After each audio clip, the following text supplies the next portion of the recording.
Okay, we're going to show you how to do a base cabinet assembly.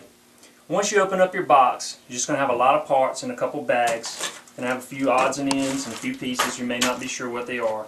No problem. We'll get to that as we go. What we want to do is organize this assembly. And so the best way to do that is to lay out each piece in an organized manner. Doesn't matter if you know what it is, just set it off to the side. Clear your work surface. Have a good table to work on. Something that you're comfortable, you want it protected, because our most sensitive part of the cabinet is the face and the frame and the drawer, and so we don't want to scratch or damage it. So we lay it down gently, and we're going to start from here. I'm going to point out a couple things. The millwork has already been completed, and you see where it's been cut out on the base cabinet, on the sides, and one on the bottom. So we're going to start with our left or right side, it doesn't matter.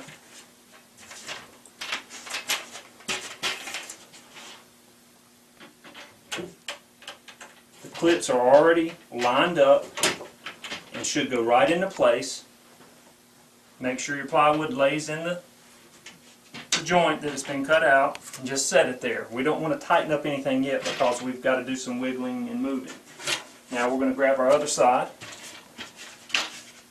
We're going to also secure that to the clips. Now I want to take just a moment to point out a couple important issues. One, you don't want the cabinet to be pushed up like that. So you want to focus on what you're doing. You want to line up these joints right here. If you line this up right here, where the panel side's in, everything else should be fine. So at this point, I'm ready to go ahead and tighten up these screws and get ready to assemble. So open up my bag of screws, place them somewhere where they won't fall onto the floor. You're going to use these little pan head screws. They work really good. There's a hole inside the clip. Hold it straight as you can and just snug it up. Just snug, don't hold it until it strips out. Then we'll do the other side.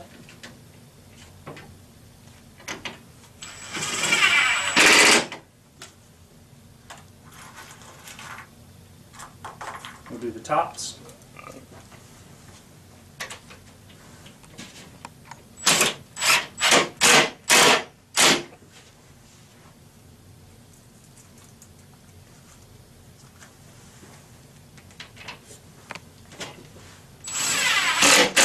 Now I want to take just a moment to point out something.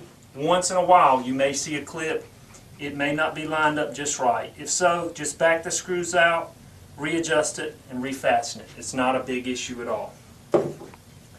At this point you go back, snug up all the left and right screws, and you're going to feel this unit start to get really tight.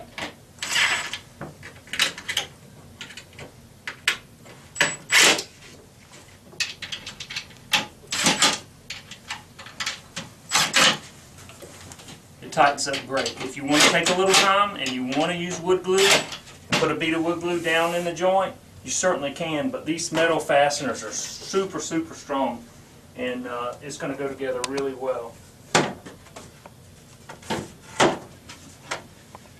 The next piece, and you may not know, what this piece was for.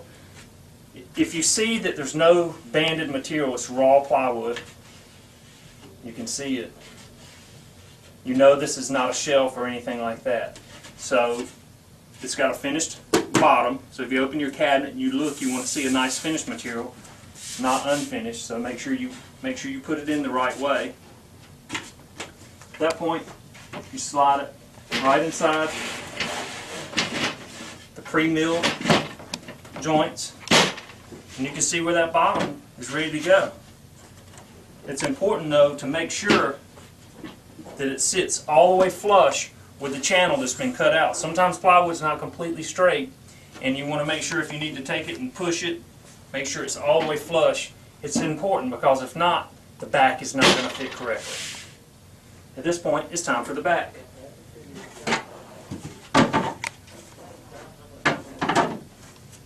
When you get your back panel, you're going to see all the clips already fabricated, already made, drilled on it.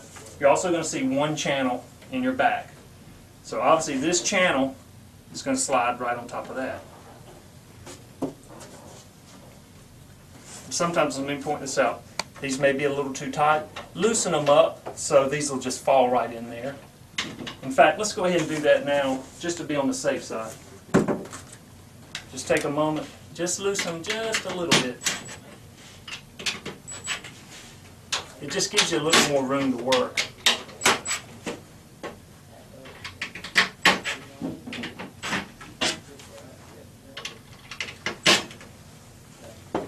Once you got these loosened up, we're ready to slide that back in, and then we're going to be finished here in just a minute. Okay, here we go. What I like to try to do is get one side in first.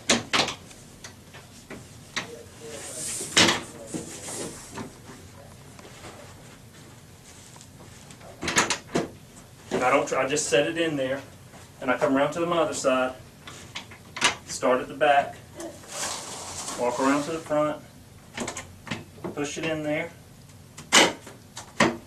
See, by loosening those up, it fits fell right into place. You don't have to beat it, you don't need a hammer, you don't need to force anything.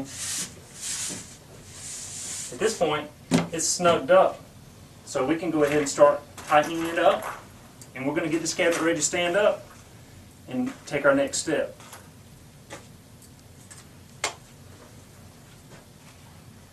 Take your time, don't get in a hurry. Make sure everything stays flush and tight.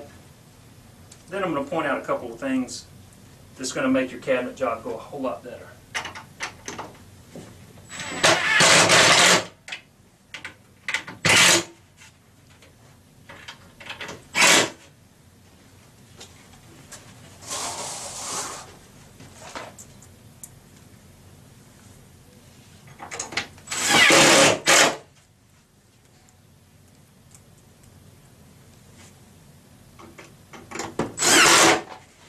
In fact, it may be easier to stand the cabinet up and work with it that way. So if you wanted to stand the cabinet up,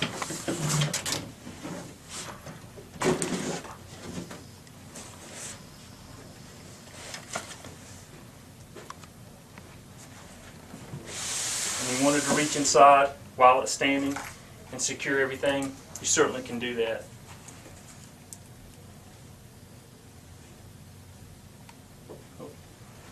Already got those in. Right around here to the back. You may even, at this point, want to set it on the floor so it's a little bit easier.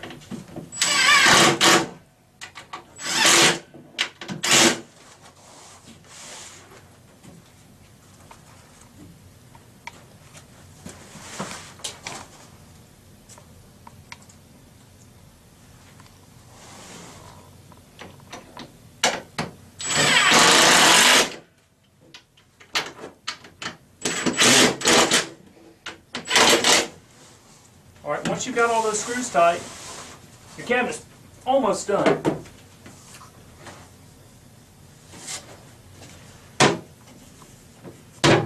Now I'm going to point out a couple things here. I'm going to lay this cabinet back on its back so I can show you something. Alright, this is where the toe kick goes. It's going to come with a factory piece of toe kick. It's already finished and smooth on each side. And so if this cabinet sat by itself in the middle of your floor, you simply would install this, lock it into place, set your screws, and it's done.